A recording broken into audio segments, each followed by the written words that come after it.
fellow. So I have this Hampton Bay from Ceva. So that's the model.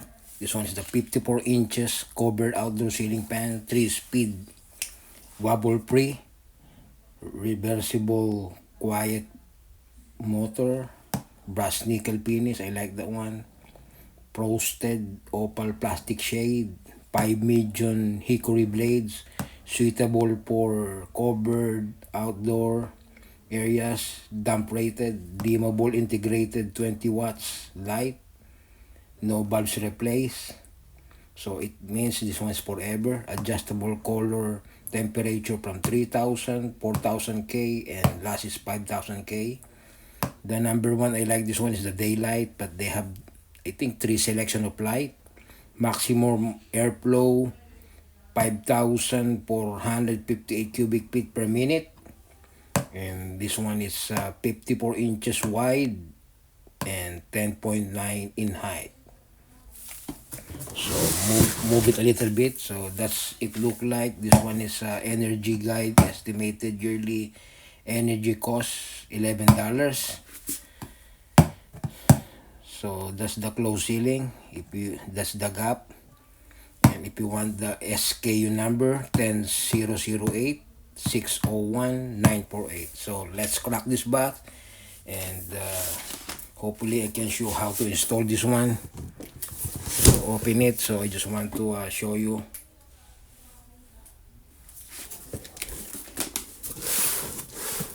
So open it here. Open another side. So this one is sealed. Factory, I bought it in online in Home Depot because they don't have stocks. It's about more or less $135 plus tax. So this first you can see this manual. So they have some model number there, so you can check it online how to install this one. So this one is the ring on the top. So that's the whole unit.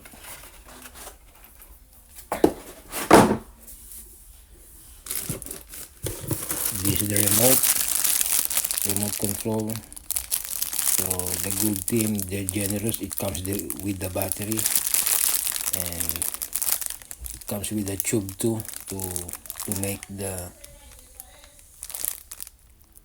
wire safe. And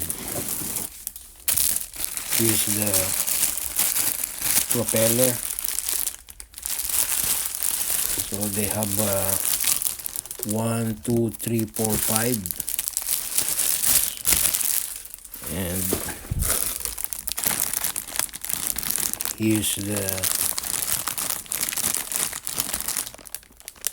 so to connect it to the propeller. So I show you to give you a close-up look. To just this one is the hanger for the propeller.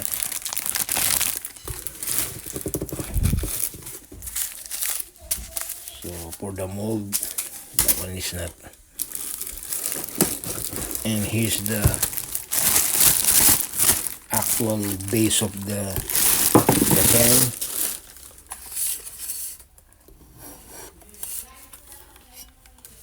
So they have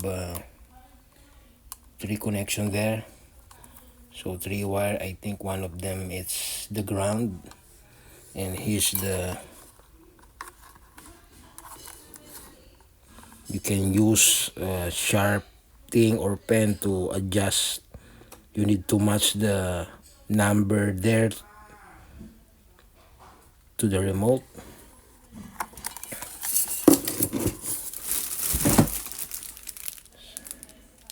Some attachment too. And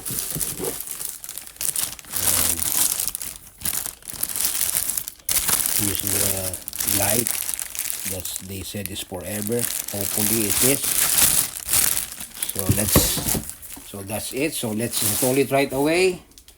And look at what it looked like. Hopefully this one is easy to straightforward. So let's continue it.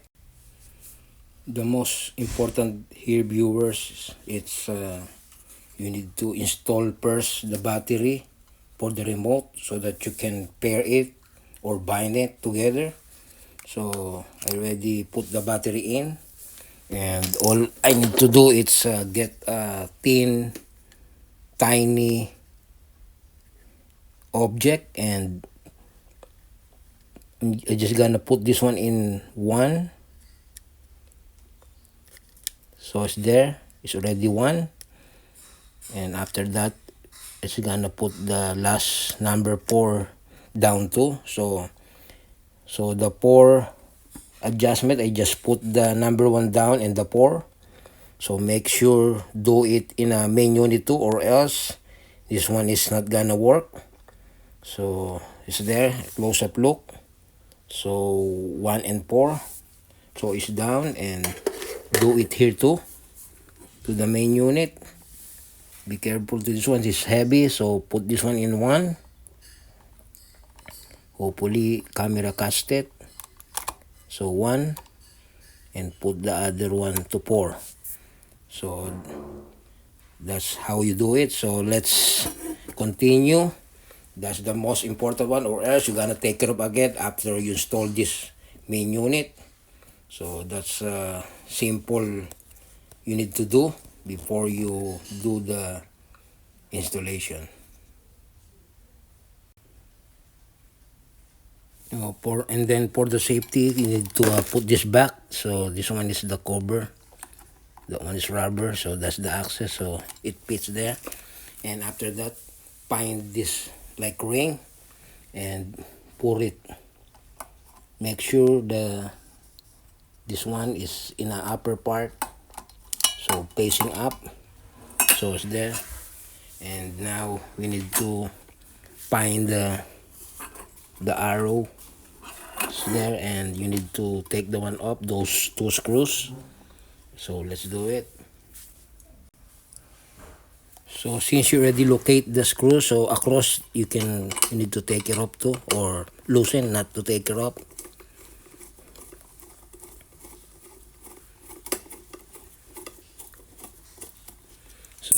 So just like that. Sorry, I drop it and lose the other one.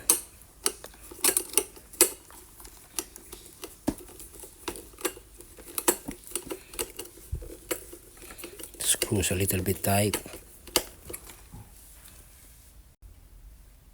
And this screw, you need to take it up all the way, the one with no arrows.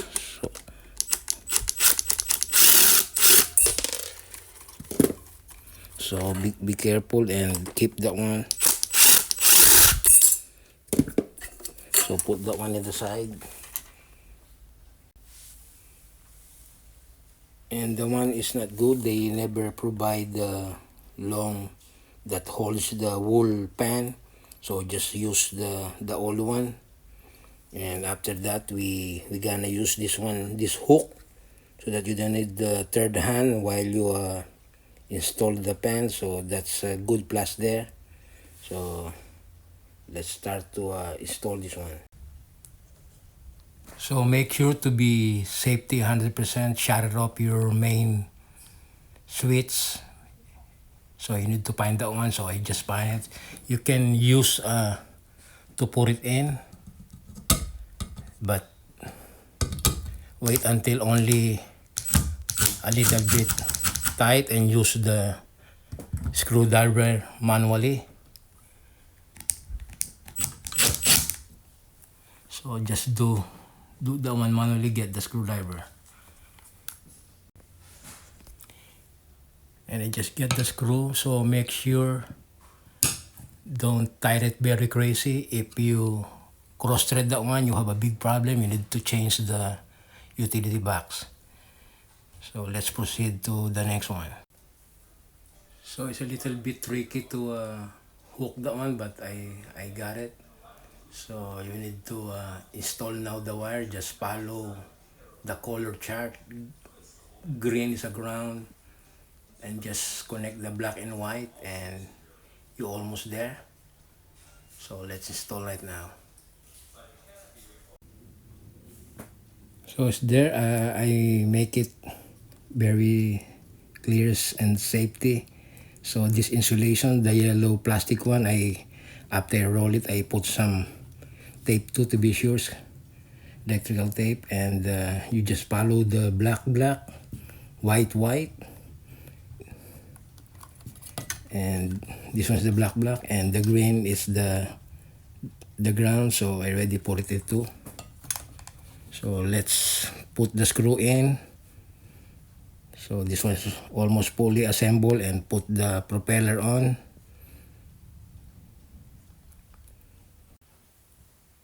Now already put the screw with the arrow, so make sure tight that one, and after that put the two another side to make it secure. So suggestion to do not use a power drill here.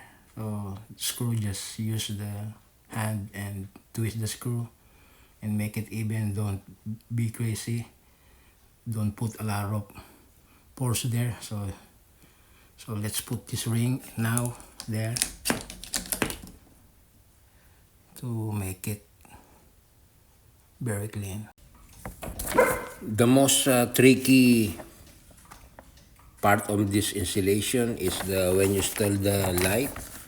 So you need to focus to this one, or else you're not gonna have not good alignment for the light. So just follow this.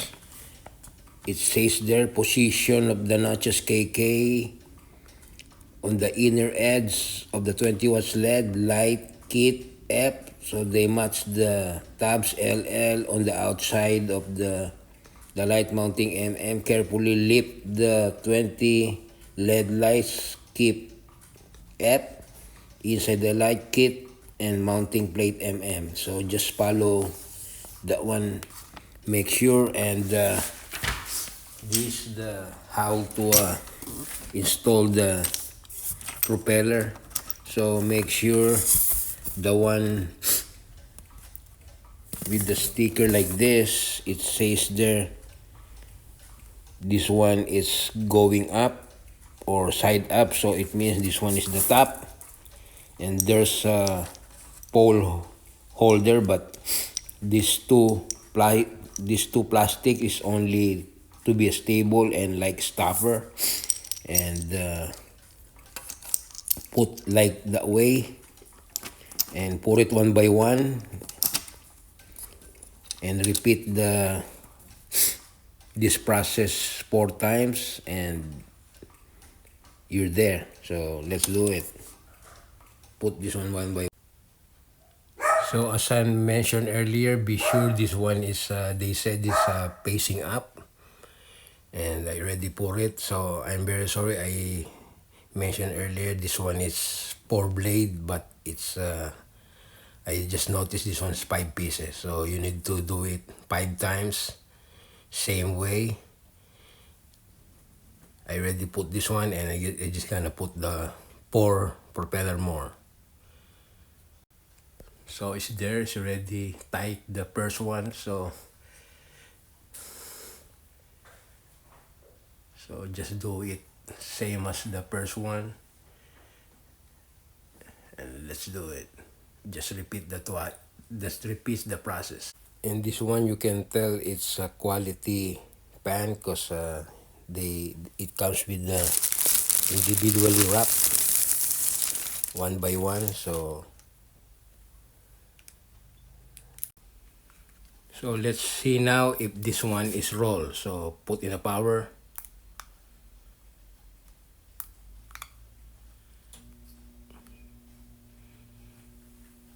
So it works. So let's see what speed is that one. So that one is the 2 speed.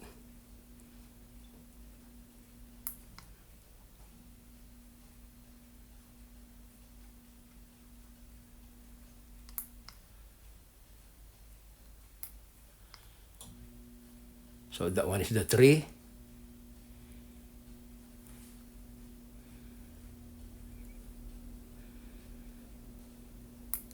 The 2.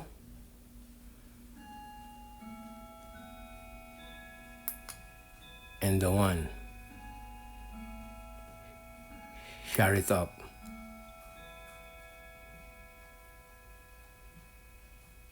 So let's put the light now and it's ready to use. Thanks for watching. Please subscribe to my channel. I'm out. Goodbye. So that's the finished product. Put it in on.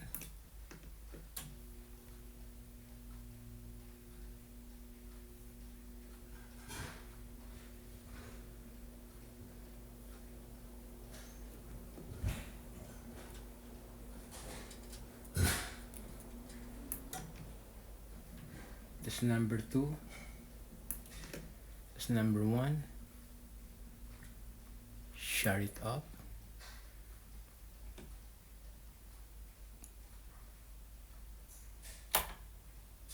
Good day. Bye-bye.